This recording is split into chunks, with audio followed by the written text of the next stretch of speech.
This is a camera, but it doesn't work the way you think. The camera paradox.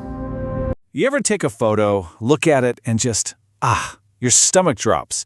It's a feeling we've all had, but we don't really talk about why it happens. So today, we're going to get into it. Let's explore the psychology behind why you might hate how you look on camera. You see the picture, and that's the first question that hits you, isn't it?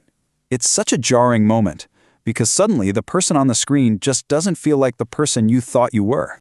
So what do? You probably head straight for the mirror to check, right? And yep, there you are, looking normal, looking like you. But that camera seems to be telling a completely different story. It's like it captured some awkward, slightly off version of you. And that's where the confusion really kicks in. What's the real story here? Is the camera lying, or is the mirror? Which one is the real you? Well, the answer, it's a little more complicated than you'd think, and it has almost everything to do with your brain. I mean, just think about it for a second. Have you ever done this? Avoided posting a photo? Or felt totally confident walking around, but the second a camera turns on, poof, all that confidence just disappears. If you're nodding along to any of this, please hear me on this. You are so not alone. This feeling isn't some personal flaw. It's an incredibly common, totally human experience. And this right here, this is the most important thing to understand. The discomfort you feel isn't a beauty issue. It's a brain issue. It has so much less to do with your face and so much more to do with how your brain is wired. There's actually a name for this. It's called the camera paradox, and the idea is pretty simple, really. You dislike how you look on camera because it doesn't match the image your brain has gotten used to. It's not the version of you that your brain recognizes. Okay, so let's break this down. The mirror shows you a flipped image of yourself. You see it every single day, so it feels normal, comfortable. It's basically your brain's comfort zone. The camera, though, shows the real, non-flipped you, which is how everyone else sees you.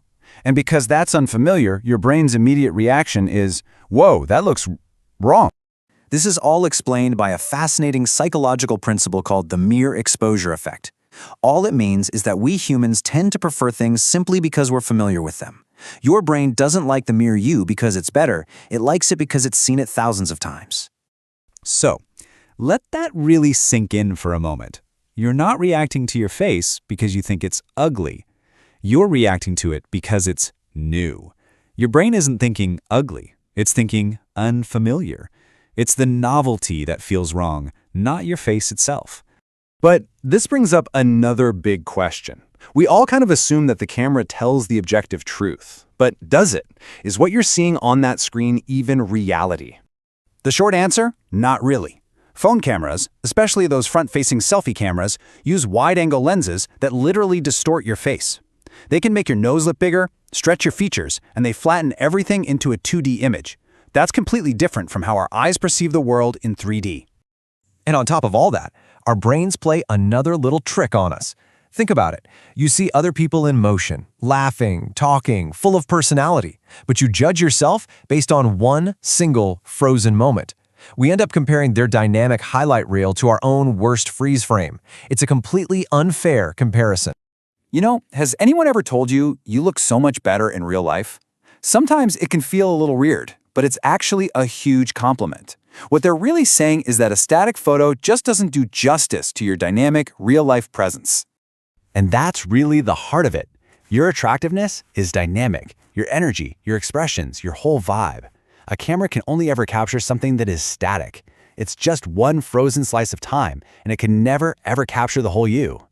So, how do we actually get past this? The good news is you can. The key is simply familiarity. The more you record yourself, the more your brain gets used to seeing the camera you.